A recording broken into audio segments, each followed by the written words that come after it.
Hey, so I just wanted to start off looking at projectile motion, and I wanted to start off with the coin flicking. Anyway, I've got a quarter here, and I can flick it a distance across this table. It came out to be about a meter there. I'm going to use a silver dollar. I'm going to do the same thing. Let's see if it goes the same distance. Oh, went too far, went off the table. Got to control my flicks. Here's a 100-gram piece. He went about 1 meter as well. At any rate, so now I actually need to try to perfect my flicks and see if I can't land these at the same place every time. All right.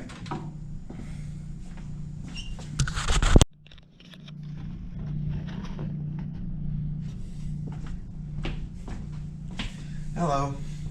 So now I'm going to try to do my flick and land it in about the same area. See if I can get them all to be in about a textbook area of each other, and that's what I'm going to use to for my initial velocity calculation. I'm going to start with a quarter here, and let's see how good I can do here. Put your meter stick or whatever you're going to measure with at the end of your thing. Flick it. That was 0.985. That was 0.9, and whoa, that one was an outlier, but it's a good thing to know.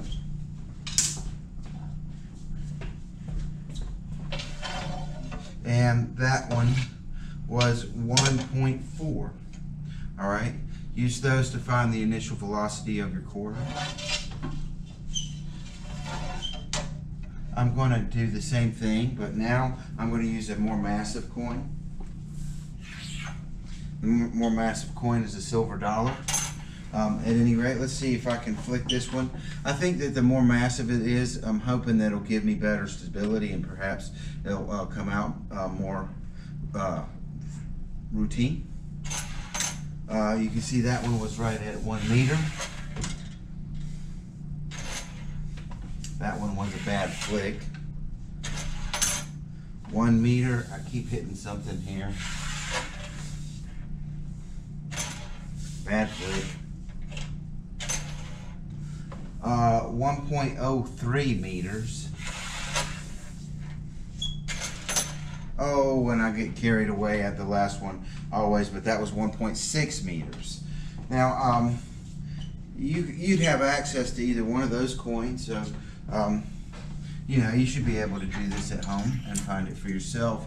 But I'm going to go with the theory that the more massive your coin or the more massive the object you're flicking, the more stable you can be. So I'm going to use a 100-gram weight now. Anyway, you should be able to find the initial velocity of any one of these projectiles, but let's see what we get. He was 1.18. Bad flick. Another one. What in the world is going on here? 1.20.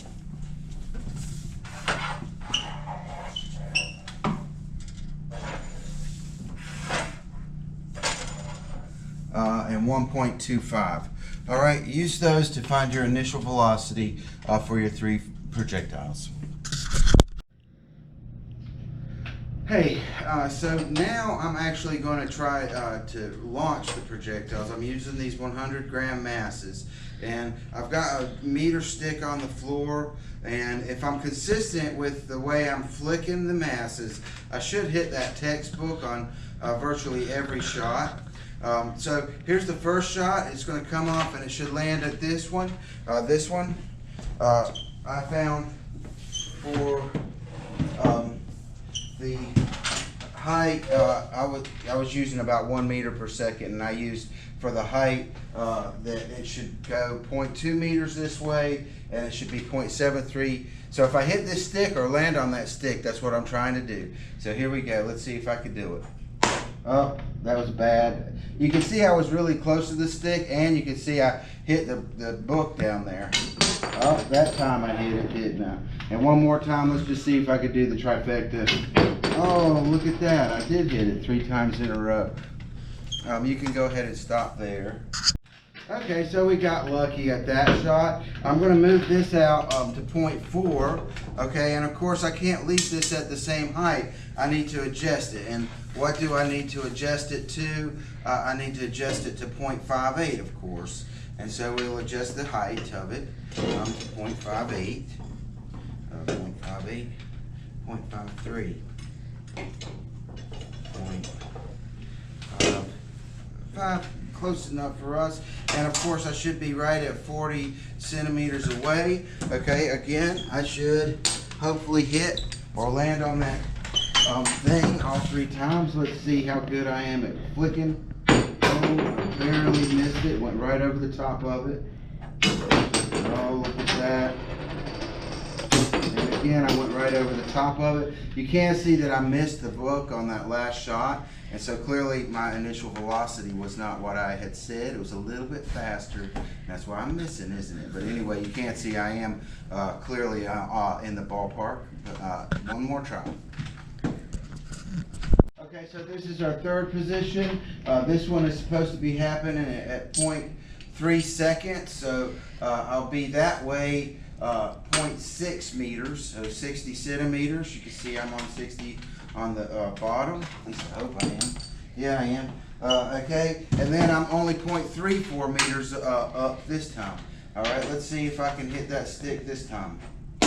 Oh, I hit the book and I was really close to the stick. Oh, I hit the book and I was really close to the stick. Oh, I hit the book and I was really close to the stick. Anyway, so I'm in the ballpark there, clearly. Maybe not exactly, but hey, we're getting pretty close. Okay, so in the last video, of course, you saw I hit the book 3 times in a row. It was almost by a miracle. And now that I'm trying to do that, you know, of course, I never will. At any rate, there's a law called Murphy's Law that says there's no way I'm going to hit 3 for 3 here. But this is our last. This is our last time. This is at 0.4 seconds. The position is 0.8 and 0, so it should land right in the middle of that book. Let's see what happens. Oh, that was good shooting. Hey! Oh, I did hit it. Holy moly. Hey, okay, so now we want to use the projectile launcher to launch our shot. And so the projectile launcher, we're launching it off the same table, so its height is 0.78 as well, at any rate. And then the next thing we wanted to do was to measure the mass of the projectile. So if you follow me here, the mass of the projectile, we're just using a triple beam balance, it's 10 grams. The next thing we wanted to measure was how far the spring gets compressed. And when you can see, I've cocked the gun here now, and it came back this far, and that far is of course 4.8 centimeters. It compresses 4.8 centimeters to compress. You can use these 2 terms to be able no, just go to me. Okay, so you can use those terms to find your K constant or spring constant for the you use that and the spring constant that's given in order to solve for the final velocity. All right, go ahead. Okay, so here actually we went ahead and pre-set up or pre-stacked these altitude sticks. Just like before, we're wanting to land the projectile on the sticks in the middle of our projectile arc.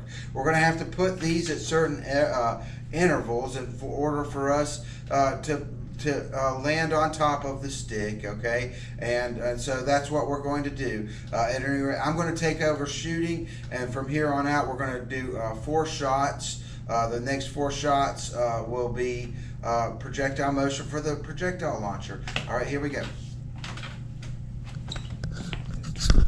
Okay, so we've got these rulers set at the different heights that we're going to be shooting at, and I've placed them in the back of the shot. You can should be able to see the projectile going right by these things on each of the shots.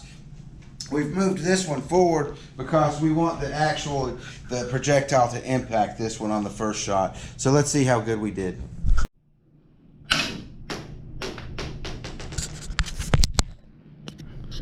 Hold on. Oh, you ready? Okay, he's ready. Okay, that's Ezekiel. He's going to help me take the shot. All right, at any rate, so now we're going to take the shot. Let's see if he actually runs into that first stick. Let's see how good he did. Go ahead. Holy moly, he did run into that stick. Okay, let's see if we can run into the second one. Okay, Ezekiel is now ready for shot 2. We've moved the first stick back, but now we're going to land on that middle stick. Okay, but you can see if the projectile passes by the first stick. Hopefully it won't make it to the third one. Let's see what we got. Oh, I didn't see it. Did you see it, Ezekiel? It missed. It missed? Did it go right over the stick? Okay, that's the whole point, is of course it should go right over it. It came right back to us, so we'll just run that again quickly. Let's see how fast. Make sure you're still at 0. Good. Okay, let's try that again. Oh yeah, you were over it by about 2 centimeters that time. All right, close enough. Let's try the third shot. And Ezekiel says he's ready for shot number 3. Now I've moved the first 2 sticks back. Again, you should watch the projectile go right over those, but then hopefully it'll hit that third stick. Let's see what happens.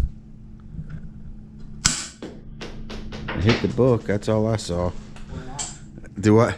It went under this time. It went under this time, but how far? That's not much? Not much. Okay, so again, we're right in the area. All right, and now last but not least, we're going to try to hit the book. Of course, since we just hit the book, you know we never will, but that we'll try. Okay, so poor Ezekiel, he came to class today and he's helped out. Thank you. At any rate, so you'll notice this is our last shot. We want to land the projectile on that book, and so you of course have seen us do this several times. But the thing at this point, the last kind of overview question or thing to consider is you see that the distance between the fences in the X direction is actually the same. In this case, it varied by about ½ meter between each X position. However, the Y position did not. It changed by only 0.05 the first time, and then it changed by 0.2 the second time, and it had changed by 0.4 the third time. And you can see that distance in the Y direction is not behaving linearly. At any rate, here comes our last shot. Come on and let's take your shot. We're going to just land it right on the, hold on just a second. Let me zoom out so I can see everything. Okay, land that projectile on that book, Ezekiel. Perfect. Couldn't ask for better. All right, at any rate, I hope you've enjoyed projectile motion number 1. Good luck.